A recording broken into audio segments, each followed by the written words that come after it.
Do you believe in forgiving or forgetting? You know that feeling when you show up for a family celebration because it's supposed to be about love and loyalty and the old stories that get rolled out every year.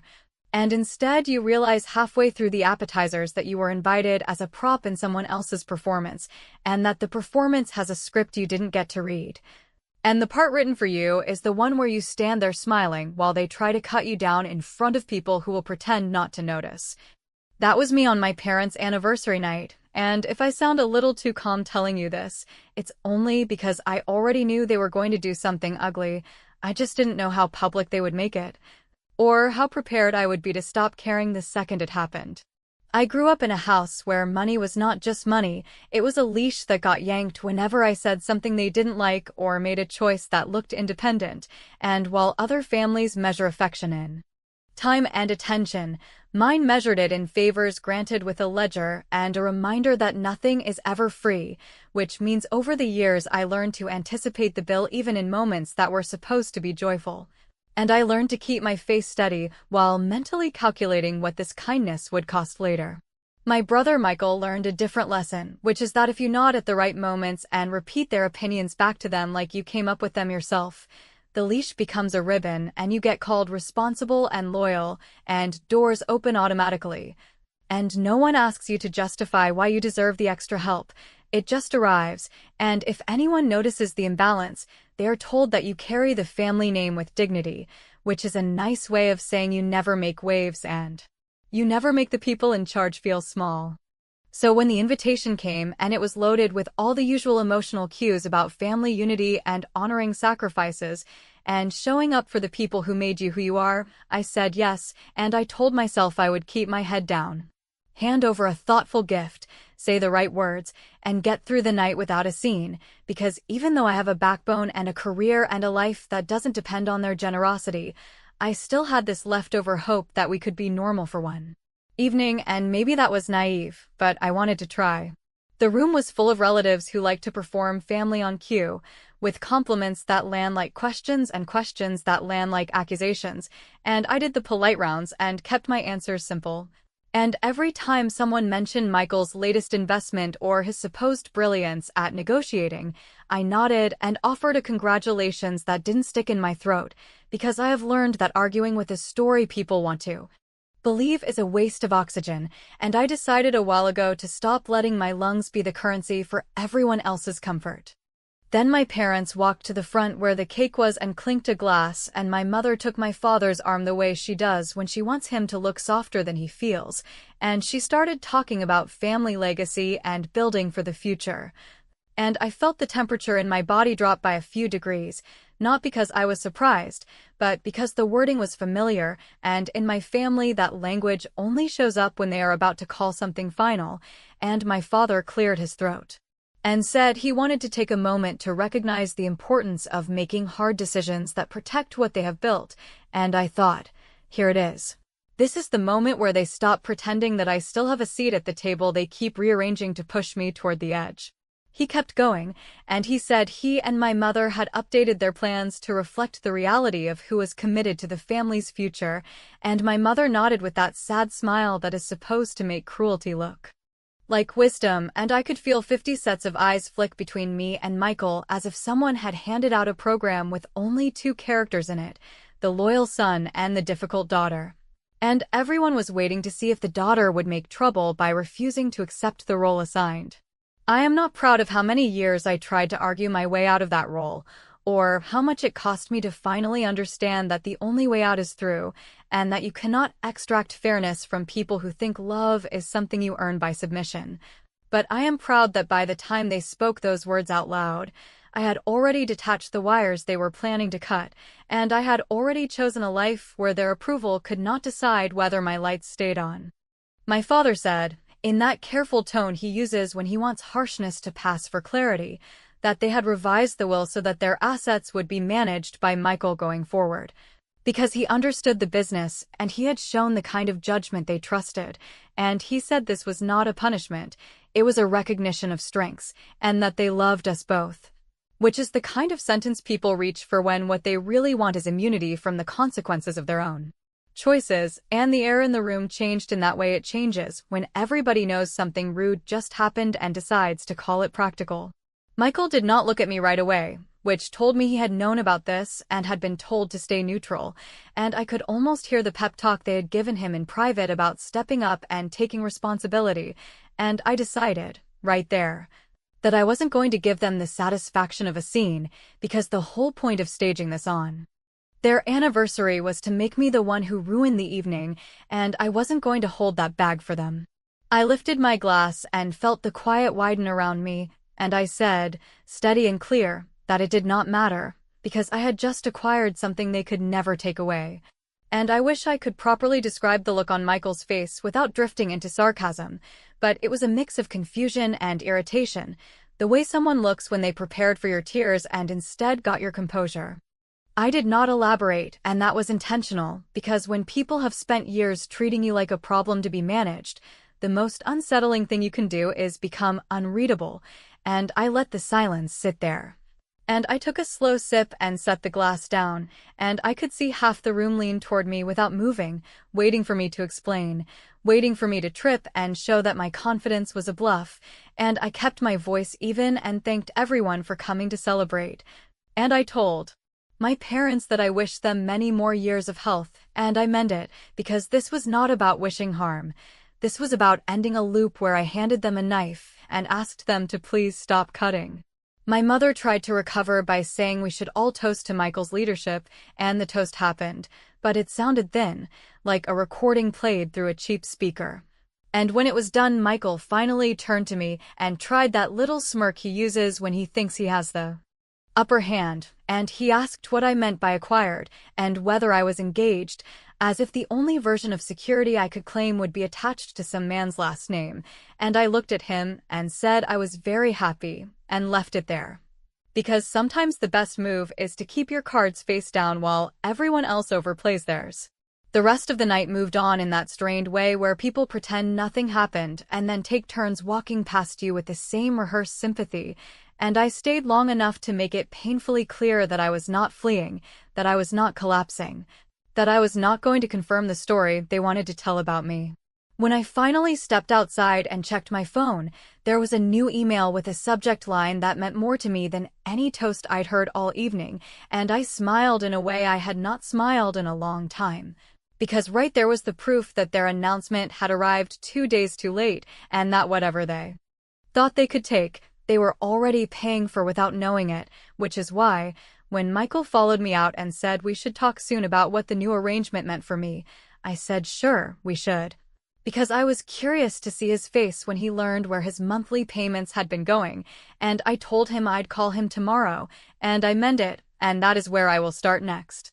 If you have ever watched a room decide, almost in unison, that silence is the most polite way to participate in a public shaming, you know the choreography I stood inside that night. Because as soon as my father finished his little speech about updated realities and prudent stewardship, a hush spread that wasn't reverence or respect, it was the social version of people stepping back from a spill so they don't get any on their shoes.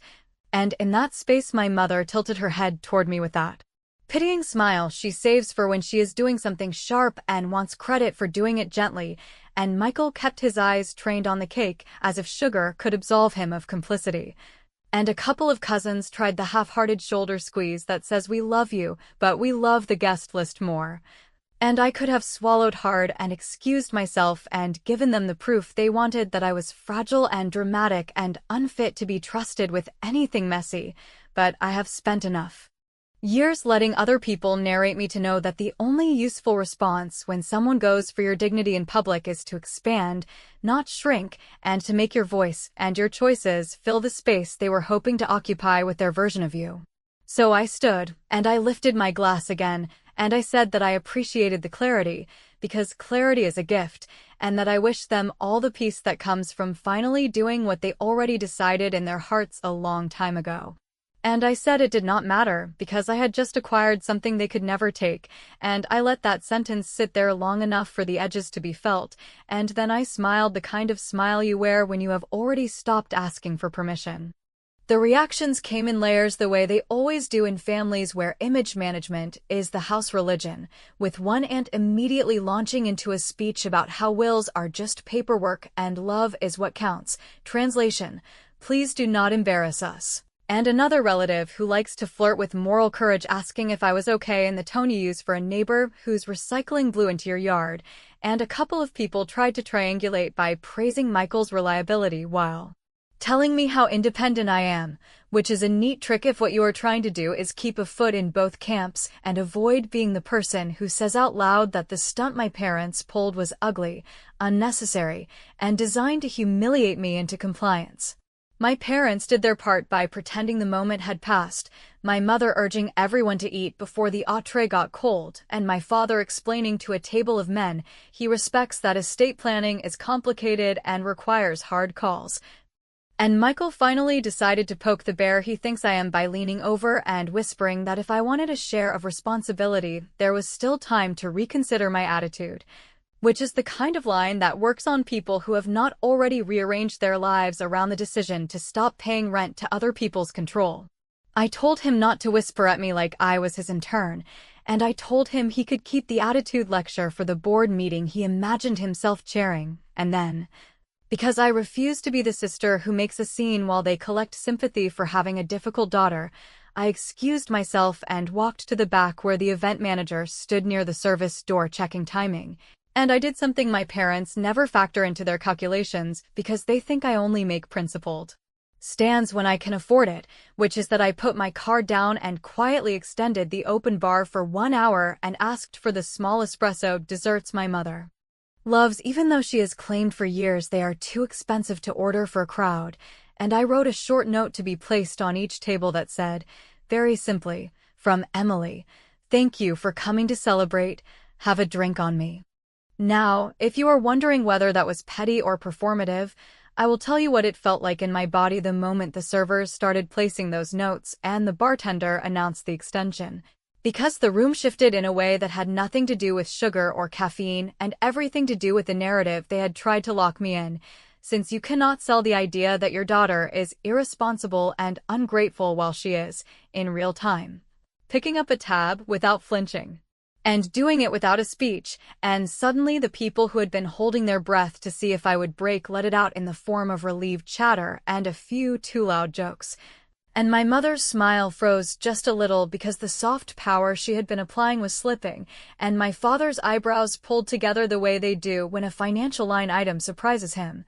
And Michael gave me that tight grin that men give when they think they are being toyed with and do not like it. I did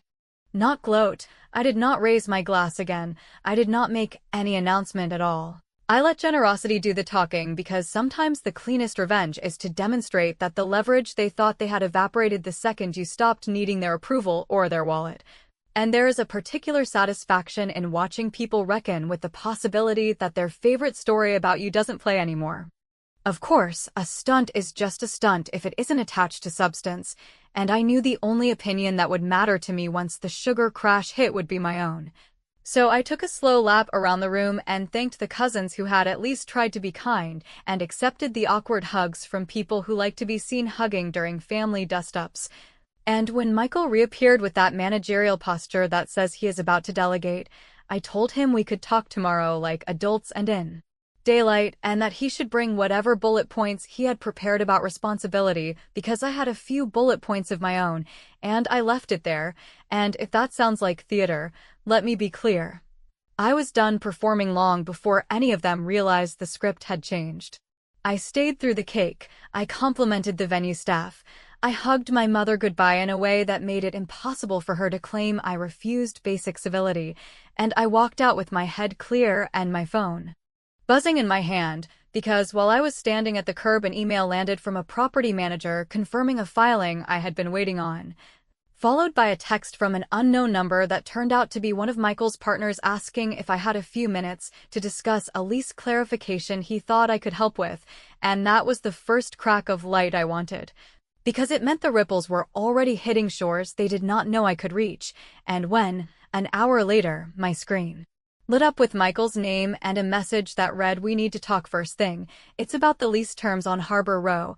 I smiled in a way that had nothing to do with spite and everything to do with relief, and I typed back a single line that said, "Sure, call me at 9." Because I wanted him to spend the night doing the math and guessing where exactly the ground had shifted under his feet. People like to think turning points arrive with fanfare and neon signs, but in my case it was a quiet Tuesday when my mother called to remind me that family loyalty shows up in how you say yes, not in how you say no. And I heard myself answer in that careful tone I used for years when I wanted to avoid a blow-up, and after I hung up I sat there and realized I was still budgeting my words the way I used to budget money in my 20s. And I decided that if I could learn spreadsheets and contracts, and the kind of plain English that keeps you safe in a bad meeting, then I could also learn to stop asking for permission to live like a grown woman, which sounds simple until you're the daughter in a family where permission is the whole business model. I had noticed the signs all year, the little tests and the reminders that generosity had conditions, the way my brother started copying our father on texts about so-called family decisions, and the way my mother asked me if I had thought about getting something more stable, which is her way of saying be more manageable, and because I am not stupid I started taking notes, not the dramatic kind, just dates and names and the small facts other people wave away when they have the luxury of being believed. And while I did that I watched Michael build his little kingdom on friendly terms and borrowed leverage, and I saw how much of his stability runs through a handful of assets he thinks he controls because he knows the tenants and the vendors by first name, and I made a decision that I had not made before, which was to step out of the ring where we take turns winning the same arguments and step into a lane where they do not even see me coming. I work in a space where deals move when the paperwork is clean and the timing is right, and I had been consulting for a woman named Paula who is allergic to drama and very good at reading balance sheets the way other people read gossip. And over coffee she said something that stuck with me. She said if you want to stop being the person people move around, own the floor they are standing on, and I laughed because I thought she was being clever, and then she looked at me like I was being slow and said no, I mean it literally, and a week later she forwarded a note about a small portfolio that was being sold quietly because the owners wanted speed more than top dollar. And on the list was a mixed-use strip called Harbor Row that I recognized from a dozen family conversations, since it sits at the center of one of Michael's pet projects and houses the office where he plays executive. And the landlord had been tired of nickel-and-diming repairs and was ready to take a haircut if the buyer kept the existing property manager and did not make a mess, which to me sounded like an invitation. I did my homework with the kind of focus I used to waste on arguing for fairness at my parents' table. And what I found was a clean structure with leases that were boring in the best way and a tenant list that included a little office suite leased to a holding company that Michael uses for meetings and mail, and a small warehouse unit sublet to a contractor he relies on for his other projects. And I ran the numbers 3 different ways until they looked the same, and then I called Paula and said I wanted in if she would take the lead and let me buy the specific parcel through a small entity with my name nowhere near the front door, and she said fine, but be sure this is about control of your life and not revenge, because revenge rots the brain. And I told her it was about oxygen, and that was honest, because I was so tired of breathing on other people's terms. We moved fast because the seller wanted certainty, and I brought cash I had saved plus a line I qualified for on my own plus a small investment from a quiet partner who believes in me because I have never missed a payment in my life. And we wrote the offer in language that promised continuity for everyone already in place, and the only material change I asked for was that notices be sent to my property manager as the sole point of contact, which sounds procedural until you have lived your life, with a chorus of people telling you they will get back to you when it suits them, and you realize that controlling who takes the call is not just administrative, it is power. The deal closed the week before the party after a tedious stack of signatures and one last call where the seller tried to nudge me on price, and I stuck to the number because I knew exactly what I was buying, not a trophy and not a weapon. Just a piece of ground that put my stability in my own hands and put other people's assumptions on notice, and when the recording email came through I did not dance or cry. I sat there and let the feeling land, the one where you understand that you do not have to audition for safety anymore. Because I am not out to destroy anyone's livelihood, I kept everything normal, same rent, Same manager, same maintenance guy who knows which lock sticks and which tenant pays late, but always makes it right by the third. And the only outward sign that anything had changed was a bland letter of notice that went to each tenant stating where to send payments and who to call for repairs. And one of those tenants was the holding company that houses Michael's office suite. And the letter was signed with the name of the management firm and not mine. And within 2 days the manager forwarded me a message from an assistant asking a mundane question about a renewal option, which my lease file showed existed with a tiny rent bump and a clause about personal guarantees that I knew would annoy Michael because he prefers to talk about accountability and never actually sign it. And I told the manager to respond with the clause highlighted and a friendly note saying we were happy to renew on the existing terms, and that was it. No fireworks, just process, and yet the result was a slow click in the machinery of his life, because he had to call someone, and that someone was not my father or mother.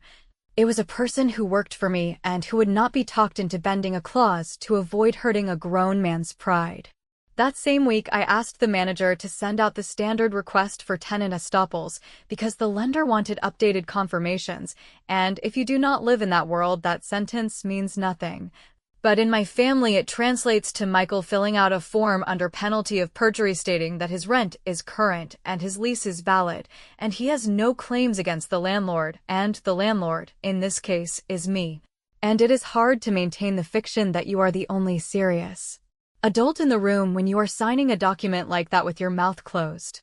If you are waiting for the part where I did something dramatic, let me disappoint you in the best way, because all I did that week was pay the insurance, authorize a routine repair, answer 2 boring emails, and tell the manager to send a courteous reminder that late fees apply after the grace period ends. And the thing about boring power is that it keeps working while other people are busy making speeches, which is why on the night of the party when my father performed his big reveal, I was able to look at Michael without blinking and tell him I had acquired something they could not take, because the rent on that office, the hum of his little operation, the convenience he treats like air, all of it flows through a corridor I now control. And the best part is that I do not have to threaten or punish or even raise my voice. I just have to keep being exact and on time, and the system he thought he built around me adjusts to me instead. That was my revenge in that moment, not a slap or a scene, just a transfer of gravity so clean that most people in that room will never know it happened. And as I fell asleep that night, I set my alarm for 9 and drafted a short agenda for the call he demanded, which included a single line near the end that read renewal terms unchanged, guarantor required per paragraph 12, and I smiled because I knew he would read that line the way men like him read bad news, twice, slowly, and then out loud to someone who cannot fix it for him. By the time Michael's text came through asking for an urgent conversation about Harbor Row, I had already run through a dozen possible approaches in my head, not because I was nervous, but because I wanted to be sure that whatever I said next didn't just win the round. It rewrote the scoreboard entirely, and the truth is, when you've lived most of your life in a family that treats power like oxygen, invisible until it's gone, you learn that the real victory is not in making a scene or humiliating someone in public. It's in changing the air so completely that they can't even remember what it felt like to breathe without you. I knew Michael wasn't calling to congratulate me on my business sense or to acknowledge that I had just slipped a piece of his foundation out from under him without raising my voice. He was calling because he had suddenly realized that what I now controlled was not just a line item on his expense sheet, but a choke point in the daily comfort he took for granted. The kind of comfort he assumed would always be safe because it was housed inside what he thought of as family property, which in his mind was the same thing as his property. And the beauty of my position was that he still didn't fully understand how much of that assumption had evaporated. When we finally met at a neutral cafe 2 days later, his choice, because he still likes to believe he's orchestrating the terms, I could see in the way he held himself that this wasn't a casual check-in. His shoulders were set too tight, his words too measured. And I didn't even have to ask what was bothering him because he launched straight into it, explaining that the lease renewal paperwork had landed on his desk with a clause requiring a personal guarantor signature, and that it wasn't how we do things, which was his way of saying how I am used to doing things when I can get exceptions without effort. I let him talk, Let him lay out his objections about how this was an unnecessary complication and how the previous arrangement had been more practical. And I sipped my coffee slowly because every sentence he spoke was confirmation that he still hadn't grasped the larger truth. The previous arrangement existed because someone else was holding the pen, and that someone was no longer in the picture.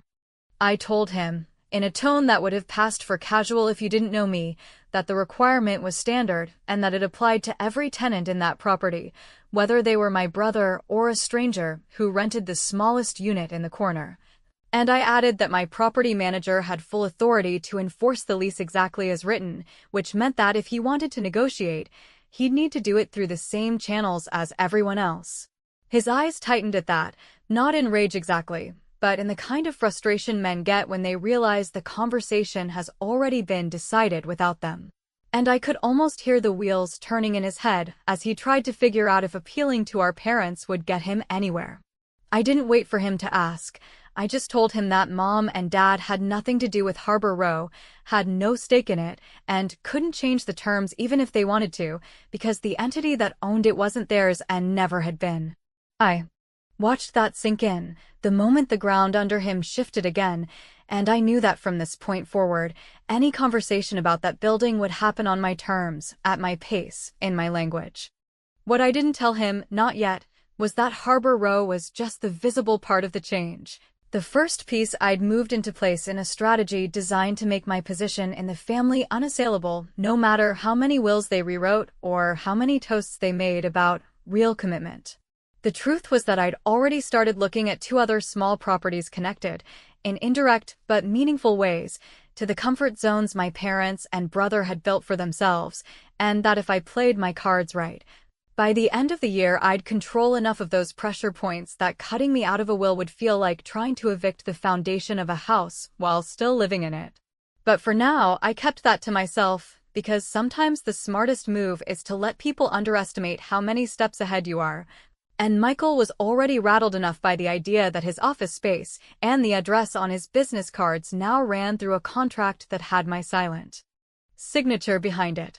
By the time we wrapped up that meeting, he had tried 3 different tacks, appealing to our shared history, warning about how complicated things could get for the family if we mixed business and blood, and hinting that maybe we could find a creative arrangement to bypass the guarantor clause, and I batted all 3 away with the same calm answer. The terms are the terms, and if they're good enough for every other tenant, they're good enough for you. I didn't raise my voice, I didn't lean in or make it personal, but I made sure he left knowing that any flexibility in the future would be my gift, not his right, and that whether or not he wanted to admit it, the balance of power between us had shifted permanently.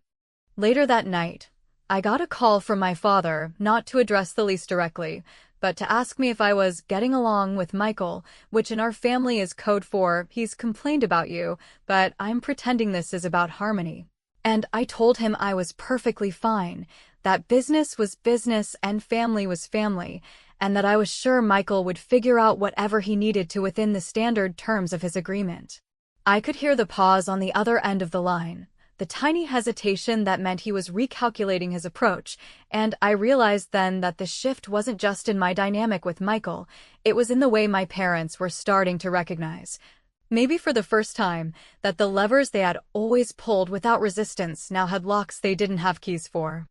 That was the real change, the one they didn't see coming, not that I owned something they used to feel entitled to, but that I no longer had any incentive to play the old game, because I had built my own board, and on my board,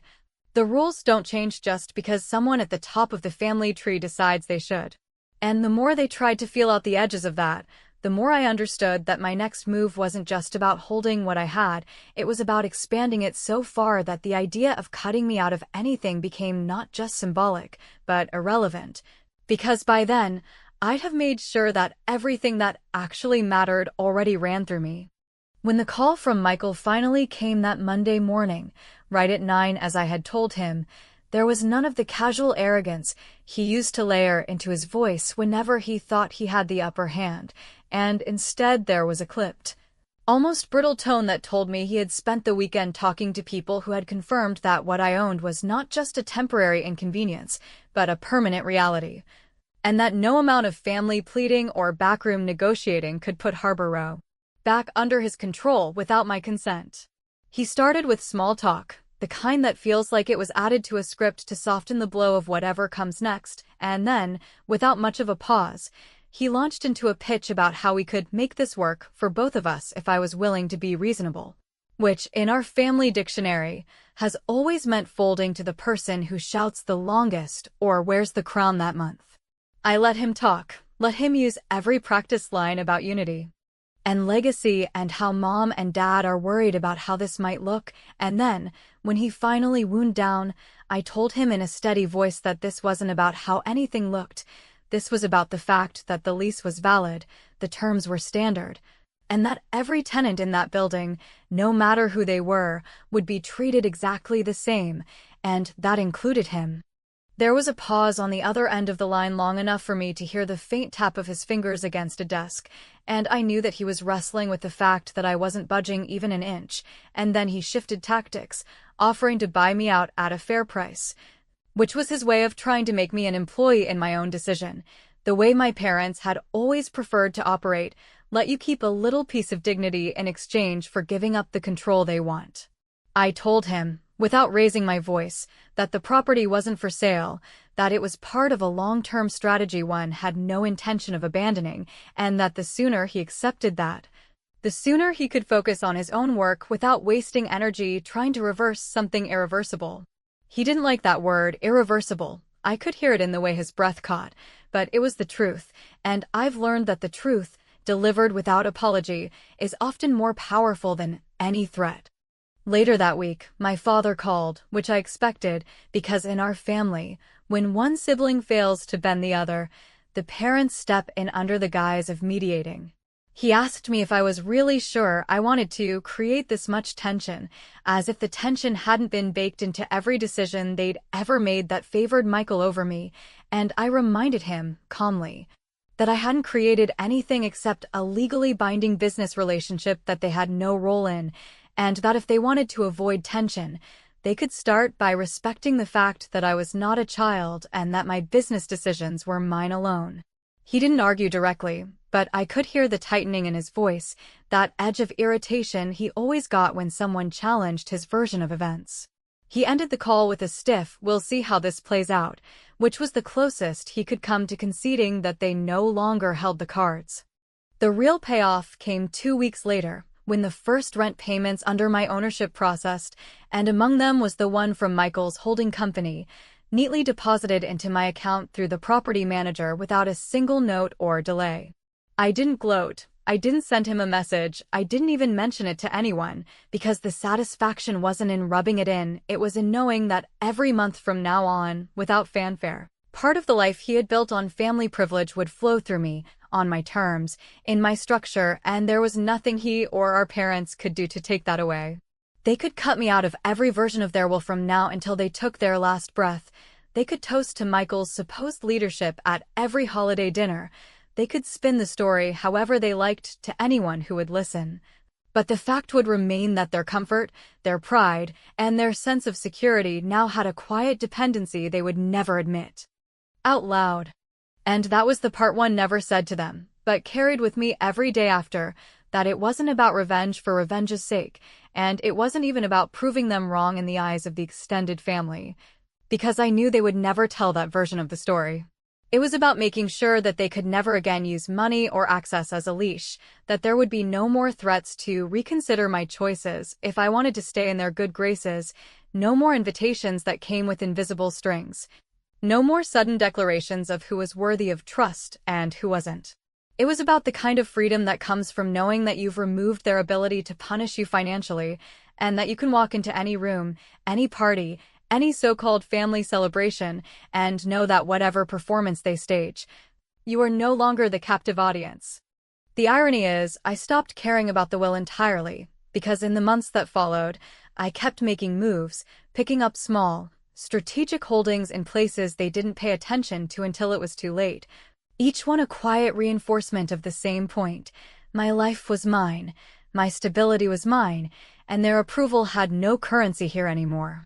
And while they will never admit it, I think they know now that the day they tried to break me in front of a room full of people was the same day they accidentally freed me completely, because they gave me the perfect excuse to stop playing their game and build my own. So when I look back on that night, the anniversary toast, the smirks, the careful language meant to wound without looking cruel, I don't see the loss they wanted me to feel. I see the exact moment the balance of power shifted forever, the moment I stopped being the daughter they could manage and became the woman who quietly and permanently became the one holding the pen. And if there's any justice in the world, it's that they will spend the rest of their lives never quite knowing when the next subtle reminder will come, the rent adjustment, the renewal notice, the clause they can't get waived, each one proof that, in the end, I won without even raising my voice.